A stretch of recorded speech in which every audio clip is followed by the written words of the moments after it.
नमस्कार प्रेक्षकांनो. नशीबवान मालिकेच्या आजच्या भागामध्ये इथे आता गिरिजा आणि रुद्र दोघेजण गाडीमधून देवदर्शनासाठी जात असतात. तेवढ्यातच गिरिजा म्हणते, जरा थांबा थांबा, इथे गाडी थांबवा. तेव्हा रुद्र गाडी थांबवतो आणि म्हणतो, काय झालं गिरिजा, अचानक का मध्येच गाडी थांबवायला लावली? तेव्हा गिरिजा आपल्या मनामध्ये म्हणत असते, काय करू देवी आई, रुद्रला सांगू का, त्यांचे वडील माझ्या जीवावरती उठले ते. तेव्हा ती आता रुद्रकडे इथे बघत असते. तेवढ्यातच विशाखा येते आणि म्हणते, गिरिजा, आले मी आले. तुम्हाला बोलावलं होतंस ना, सॉरी सॉरी उशीर झाला. तेव्हा गिरिजा म्हणते, बस आता गाडीमध्ये बस. तेव्हा विशाखा आलेली असते. त्यानंतर इथे श्रीमंतसुद्धा आलेला असतो. तो सुद्धा येऊन गाडीमध्ये लगेच बसतो इथे विशाखाच्या शेजारी. तेव्हा गिरिजा म्हणत असते की श्रीमंत दादा तू. तेव्हा श्री म्हणतो, मग मी पण येतोय तुमच्याबरोबर देवदर्शनाला. तेव्हा रुद्र म्हणतो, आता तुमची मैत्रीण येते तर माझा सुद्धा मित्र येतोय ना, तुम्हाला काही प्रॉब्लेम आहे का?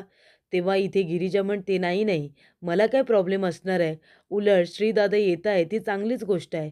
तेव्हा गिरिजा म्हणते, चला चला, आपल्याला उशीर होतोय ना.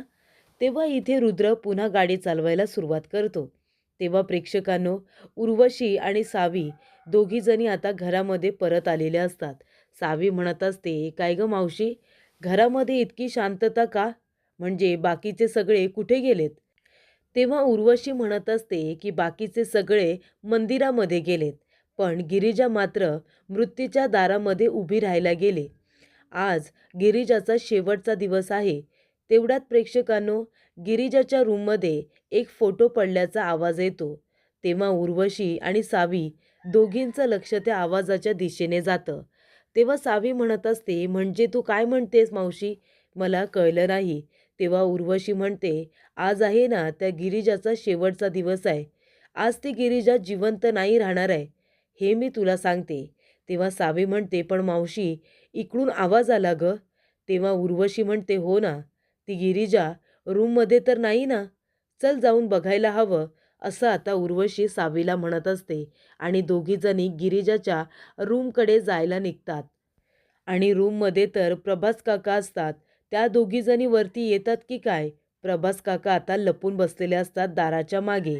तेव्हा प्रेक्षकांनो, इथे आता नागेश्वर आणि वासंती दोघेजण पोचलेले असतात. वासंती म्हणते, काय हो, अजून गिरिजा आणि रुद्र कसे नाही आले? आपल्या आधी निघाले होते ना, आपल्या आधी त्यांनी इथे पोचायला हवं होतं.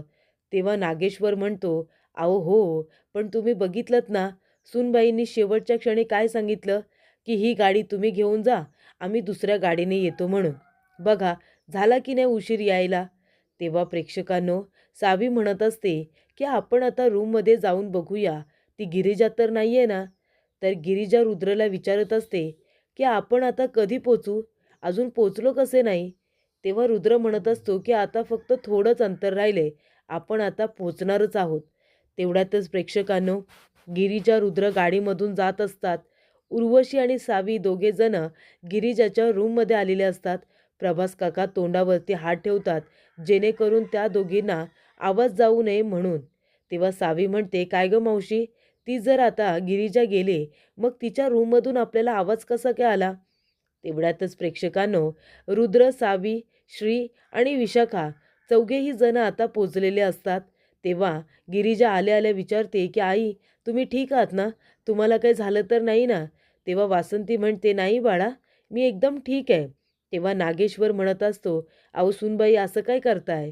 आता घरी तर एकमेकांना बघितलंत ना, आणि त्या तुमच्यासमोर धडधाकटपणे उभ्या आहेत आणि तुम्ही त्यांना विचारपूस काय करताय? तेव्हा इथे गिरिजा मनातल्या मनात खूप घाबरलेली असते. तेव्हा नागेश्वर म्हणत असतो की तुमच्या डोळ्यामध्ये असलेली ही भीती बघून आम्हाला खूप आनंद होतोय. आता एका पाठोपाठ एक कसे घाव घालतो ना, ते बघाच तुम्ही. तेव्हा प्रेक्षकांनो, वासंती म्हणत असते, अरे श्री, विशाखा, तुम्ही पण दोघेजण आलात. तेव्हा इथे श्री म्हणतो, मग आता मित्र देवदर्शनाला येणार, मग आम्हाला तर यायचंच होतं ना, नमस्कार नमस्कार, असं म्हणत असतो. तेव्हा नागेश्वरला बघून श्री आता गप्पच बसतो. तेव्हा इथे नागेश्वर म्हणत असतो, काय हो, तुमच्या बहिणीने बरं सोडलं याला आपल्याबरोबर देवदर्शनाला.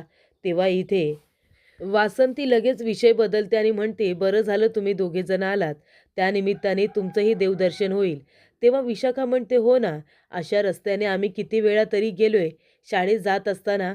आणि ती जास्त कमी काही बोलेल म्हणून लगेचच गिरिजा तिला गप्प राहायला सांगते. तेव्हा वासंती म्हणते, बरं चला चला, आता आपल्याला उशीर होईल, आपण आता निघूया. तेव्हा प्रेक्षकांनो, इथे उर्वशी काही जायला तयार नसते. प्रभास काका म्हणतात की आता या दोघी जणी काय इथेच फिरत राहणार आहेत का? या जर इथेच थांबल्या तर मी गिरिजाला कसं काय सांगणार की तिच्या विरोधामध्ये खूप मोठा कट रचला जातोय ते. ती गोष्ट मला तिला लवकरात लवकर सांगायची आहे. तेव्हा प्रेक्षकांनो, उर्वशी आणि सावी दोघीजणी पुन्हा मागे वळून बघत असतात गिरिजाच्या रूममध्ये नक्की कुणी नाही आहे ना. त्यानंतर प्रेक्षकांनो, गुरुजी त्या ठिकाणी आलेले असतात. तेव्हा रुद्र म्हणतो, गुरुजी आता जाऊया का आपण देवी आईच्या मंदिरामध्ये? तेव्हा गुरुजी म्हणतात, नाही नाही, असं तुम्ही यायचं नाही. आपल्या या देवी आईच्या इथे एक प्रथा आहे, खूप जुनी प्रथा आहे. लग्न झालेल्या जोडप्याने म्हणजे मुलाने मुलीला उचलून घ्यायचं आणि देवी आईच्या गाभाऱ्यापर्यंत न्यायचं, अशी आपल्या इथे प्रथा आहे. तेव्हा तुम्ही गिरिजाला उचलून घ्या आणि तिथपर्यंत नेऊन सोडा. तेव्हा गिरिजा आणि रुद्र दोघेही एकमेकांच्या तोंडाकडे बघायला लागतात. तेव्हा श्री म्हणतो, काय उचलून घ्यायचं? अरे मग आमचा मर्दगडी काय हलका आहे का? घेईल ना तो उचलून गिरिजाला. काय रुद्र, घेशील ना? तेव्हा नागेश्वर म्हणतो, अरे वा, ही तर चांगली गोष्ट आहे. चला चला चिरंजीव, उचला आता सुनबाईंना. तेव्हा इथे रुद्र म्हणत असतो, नाही ते सगळं ठीक आहे, पण तुम्हाला काही प्रॉब्लेम नाही आहे ना मी तुम्हाला उचलून घेतलं तर? तेव्हा इथे विशाखा म्हणते, आता हाय का, तिला काय प्रॉब्लेम असणार आहे? तिला इथे आयती लिफ्ट मिळाली, इथून उचलून घ्यायची, ती अगदी गाभाऱ्यापर्यंत नेऊन सोडायची. तिला कसलं ह्याच्यामध्ये तराश असणार आहे? त्रास आहे तो तुम्हालाच आहे. तेव्हा गिरिजा म्हणत असते, अगं बाई गप्प बसशील का? तेव्हा विशाखा म्हणते, नाही नाही, घ्या तुम्ही उचलून तिला, तिला काही प्रॉब्लेम नसणार आहे. तेव्हा इथे रुद्र म्हणतो, ठीक आहे ना, तुम्हाला चालेल ना? तेव्हा गिरिजा म्हणते, आता जुनी प्रथा आहे तर मी तरी काय म्हणणार? वासंती म्हणते, उचल तिला रुद्र, अरे खूप जुनी प्रथा आहे, मोडून नाही चालणार. तेव्हा प्रेक्षकांनो, गिरिजाला आता रुद्र उचलून घेणार असतो. त्यानंतर इथे उर्वशी आणि सावी दोघीजणी गिरिजाच्या रूमच्या बाहेर आता इथे उभ्याच असतात. सावी म्हणत असते, मावशी माझा गैरसमज झाला असेल का? मला भास झाला असेल. तेव्हा उर्वशी म्हणते, तुला भास झाला असेल, पण आज जे काही घडणार आहे ना त्या गिरिजाच्या बाबतीत तिला माहितीसुद्धा नाही आहे. तो भास नसणार आहे आपला. गिरिजा आता कायमची संपणार.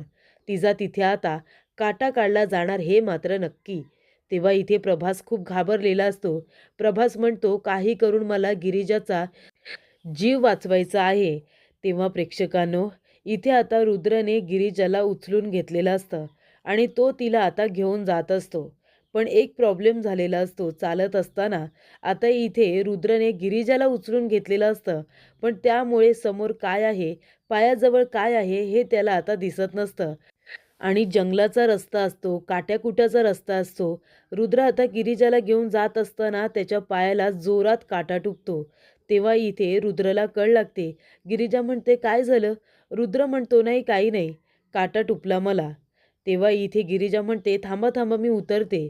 तेव्हा रुद्र म्हणतो, नाही नको नको, जर तुम्हाला मध्येच उतरवलं तर मग आपली पूजा संपन्न होणार नाही ना, पूजा आपली पूर्ण होणार नाही. तेव्हा तुम्ही नका उतरू. तेव्हा प्रेक्षकांनो, इथे आता रुद्र आपला पाय उचलून काटा काढण्याचा प्रयत्न करत असतो. तेवढ्यातच आता गिरिजा म्हणते, एक मिनिट थांबा.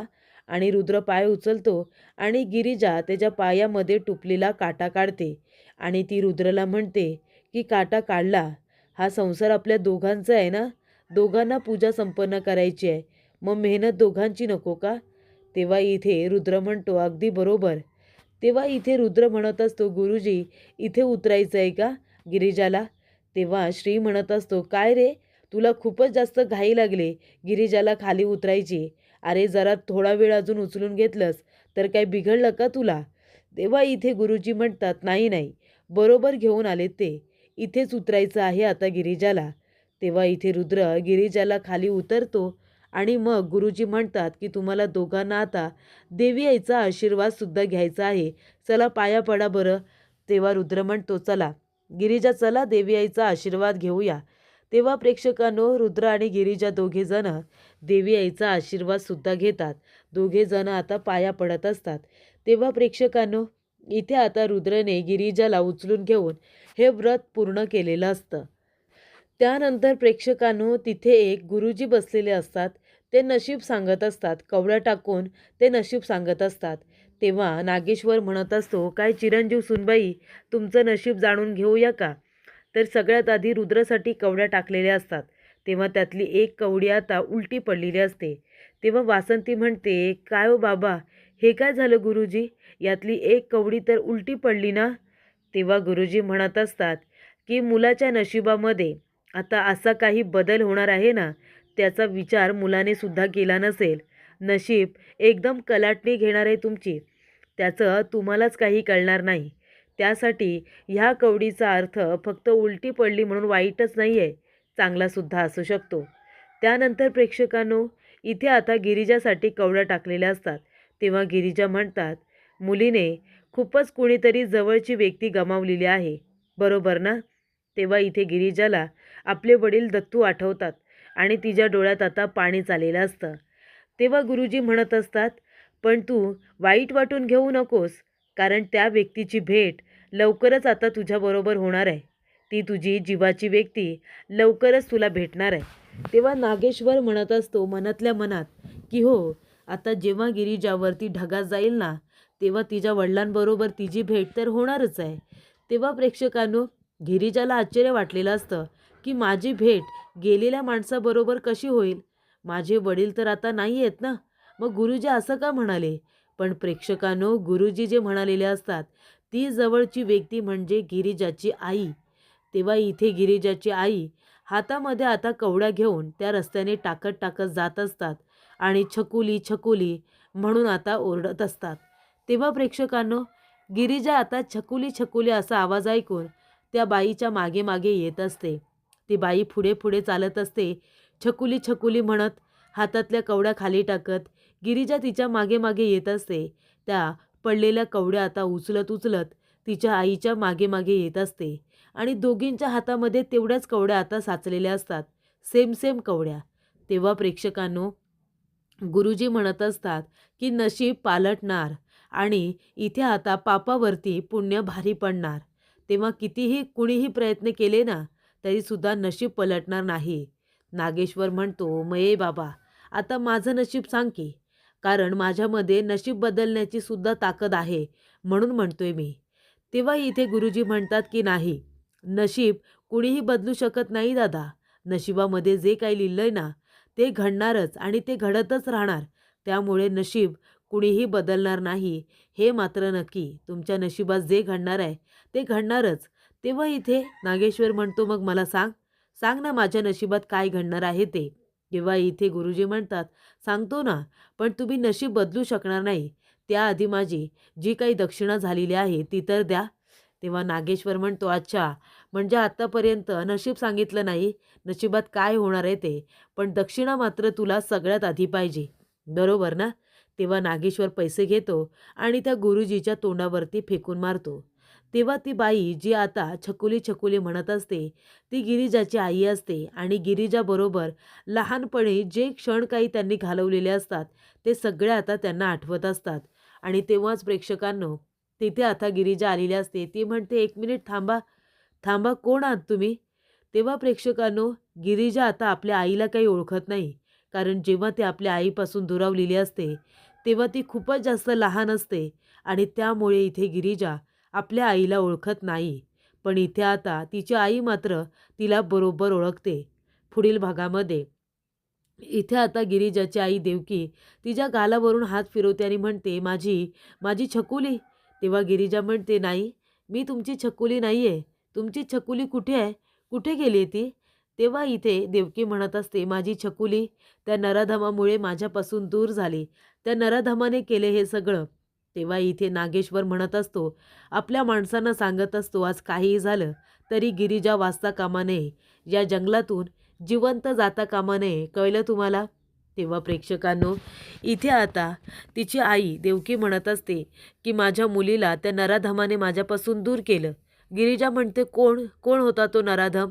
तेव्हा इथे देवकी हात करते नागेश्वरकडे, कारण नागेश्वर आता तिथेच आलेला असतो आणि ती म्हणत असते की तो आहे नराधम. त्याने माझ्या मुलीला माझ्यापासून दूर केलं, माझ्या छकुलीला दूर केलं. तेव्हा गिरिजाचं लक्ष जातं ते म्हणजे नागेश्वरकडे आणि गिरिजा अजूनच जास्त टेन्शनमध्ये आलेली असते.